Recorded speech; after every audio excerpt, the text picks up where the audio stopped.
പുഡിങ്ങിന് വേണ്ടിയിട്ട് ഞാനിപ്പോൾ ഒരു നേന്ത്രപ്പഴം ഇതുപോലെ ചെറിയ പീസായിട്ട് കട്ട് ചെയ്തെടുത്തിട്ടുണ്ട്. ഞാനിപ്പോൾ ഒരു നേന്ത്രപ്പഴമാണ് എടുത്തിട്ടുള്ളത്. കയ്യിലുള്ളത് ചെറുതാണെങ്കിൽ 2 എണ്ണം വരെ എടുക്കാം. ഇതിന് വേണ്ടിയിട്ട് നേന്ത്രപ്പഴം എടുക്കുമ്പോൾ നല്ല പഴുത്ത് പോയ പഴവും വേണ്ട, പഴുപ്പ് തീരെ ഇല്ലാത്തതും വേണ്ട, ഒരു മീഡിയം പഴുപ്പുള്ള പഴം എടുത്താൽ മതി. പിന്നെ ഈ പുഡിങ്ങിന് വേണ്ടിയിട്ട് 2 ടേബിൾ സ്പൂൺ കസ്റ്റാർഡ് പൗഡർ എടുത്തിട്ടുണ്ട്.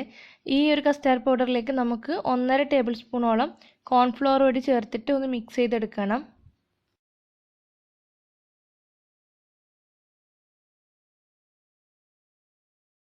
നമ്മളെ പൊടികൾ ഇവിടെ റെഡി ആയിട്ടുണ്ട്. ഇതിന് മാറ്റി വെക്കാം. ഈ സമയത്ത് നമുക്കൊരു പാൻ ചൂടാക്കിയിട്ട് അതിലേക്ക് 2 ടീസ്പൂണോളം നെയ്യ് ചേർത്ത് കൊടുക്കണം.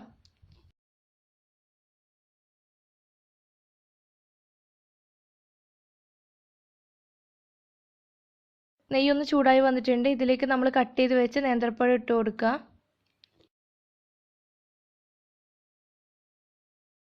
നേന്ത്രപ്പഴം ഇട്ടൊന്ന് മിക്സ് ചെയ്തതിന് ശേഷം ഇതിലേക്ക് 2 ടേബിൾ സ്പൂണോളം പഞ്ചസാര ചേർത്തിട്ട് ഈ പഴം ഒന്ന് വിളയിച്ചെടുക്കണം. ഈ ഒരു പഞ്ചസാര മെൽറ്റായിട്ട് പഴം നല്ല സോഫ്റ്റായി കിട്ടണം, അതുവരെ വിളയിച്ചെടുക്കുക.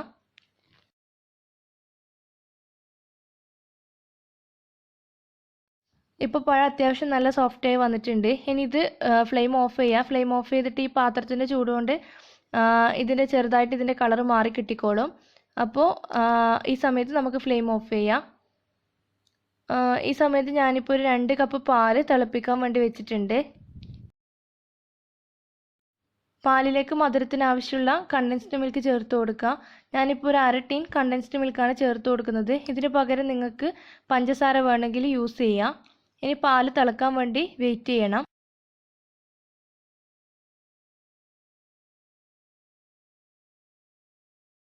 ഇപ്പോൾ പാല് ചെറുതായിട്ടൊന്ന് ചൂടായി വന്നിട്ടുണ്ട്. ഇനി ഇതിൽ നിന്ന് 2-3 ടേബിൾ സ്പൂൺ പാല് നമ്മൾ നേരത്തെ മിക്സ് ചെയ്ത് വെച്ച പൊടിയിലേക്ക് ഇട്ടിട്ട് ഒന്ന് കലക്കിയെടുക്കണം.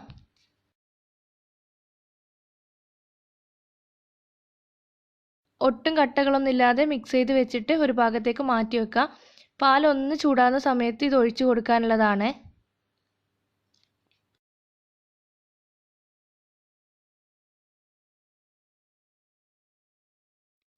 ഇപ്പോൾ പാല് അത്യാവശ്യം നന്നായിട്ട് ചൂടായി വന്നിട്ടുണ്ട്.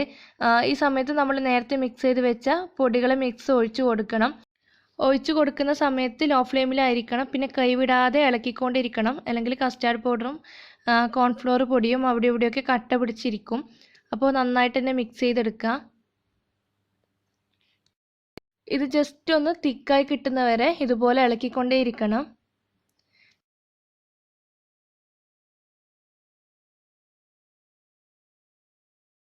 ഇപ്പോൾ ഒന്ന് തിക്കായി വന്നിട്ടുണ്ട്. പൊടികൾ കുക്കായി കിട്ടിയിട്ടുണ്ടാവും. ഈ സമയത്ത് നമ്മൾ നേരത്തെ റെഡിയാക്കി വെച്ച പഴത്തിൻ്റെ കൂട്ടുന്ന് ഒരു 1/4 ഭാഗം ഇതിലേക്ക് ചേർത്ത് കൊടുക്കുക.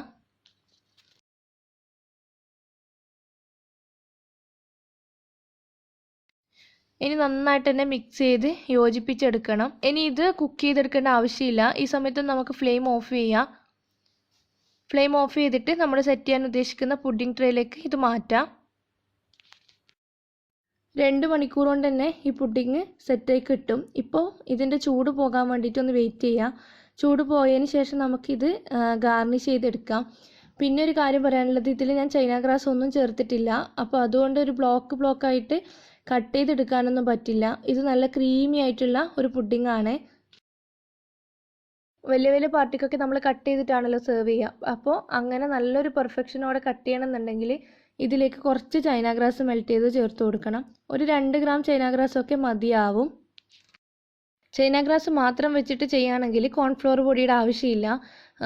ഈ ഒരു 2 ടേബിൾ സ്പൂൺ കസ്റ്റാർഡ് പൗഡറും ഒരു 5 ഗ്രാമോളം ചൈന ഗ്രാസ് മെൽറ്റ് ചെയ്തതും കൂടി ഇതിലേക്ക് ചേർത്ത് കൊടുത്താൽ മതി. ഇപ്പം നമ്മുടെ പുഡിങ് ചൂടാറിയിട്ടുണ്ട്. ഇനി ഇത് നിങ്ങൾ ഇഷ്ടം പോലെ ഡെക്കറേറ്റ് ചെയ്യുക. ഞാനിപ്പോൾ നേരത്തെ നമ്മൾ മാറ്റി വെച്ച നേന്ത്രപ്പഴത്തിൻ്റെ പീസസ് ഇട്ട് കൊടുക്കുന്നുണ്ട്. അതുപോലെ കുറച്ച് ചെറീസും കൂടി വെച്ച് കൊടുക്കുന്നുണ്ട്. ഈ ചെറീസിന് പകരം നിങ്ങൾക്ക് നട്ട്സോ അങ്ങനെ എന്ത് വേണമെങ്കിലും യൂസ് ചെയ്യാം. ഇനി ഇത് 2 മണിക്കൂർ ഫ്രിഡ്ജിലേക്ക് മാറ്റണം, ഒന്ന് സെറ്റായി കിട്ടാൻ വേണ്ടിയിട്ട്. ഇപ്പം നമ്മുടെ പുഡിങ് 2 മണിക്കൂർ കഴിഞ്ഞിട്ടുണ്ട്, ഒന്ന് സെറ്റായി വന്നിട്ടുണ്ട്. ഇത്രയും മതിയാവും നമ്മുടെ പുഡിങ്ങിന്. അധികം സമയമൊന്നും വേണ്ട സെറ്റായി കിട്ടാൻ വേണ്ടിയിട്ട്. ഇപ്പം നിങ്ങൾക്ക് തൊട്ട് നോക്കുമ്പോൾ മനസ്സിലാവും, നല്ല സോഫ്റ്റ് പുഡിങ്ങാണിത്. ശരിക്കും ഈ ഒരു പുഡിങ് നല്ല ടേസ്റ്റാണ്, അതുപോലെ നല്ല സോഫ്റ്റ് ആയിട്ടുള്ളൊരു പുഡിങ്ങാണ്. പാർട്ടിക്കൊക്കെ സെർവ് ചെയ്യാൻ പറ്റിയ അടിപൊളി പുഡിങ്ങാണ്. അപ്പോൾ ട്രൈ ചെയ്ത് നോക്കിയിട്ട് ഫീഡ്ബാക്ക് പറയണം. പിന്നെ വീഡിയോ ഇഷ്ടപ്പെടുകയാണെങ്കിൽ ലൈക്ക് ചെയ്യാനും ഷെയർ ചെയ്യാനും സബ്സ്ക്രൈബ് ചെയ്യാത്തവർ സബ്സ്ക്രൈബ് ചെയ്യാനും മറക്കരുത്. താങ്ക്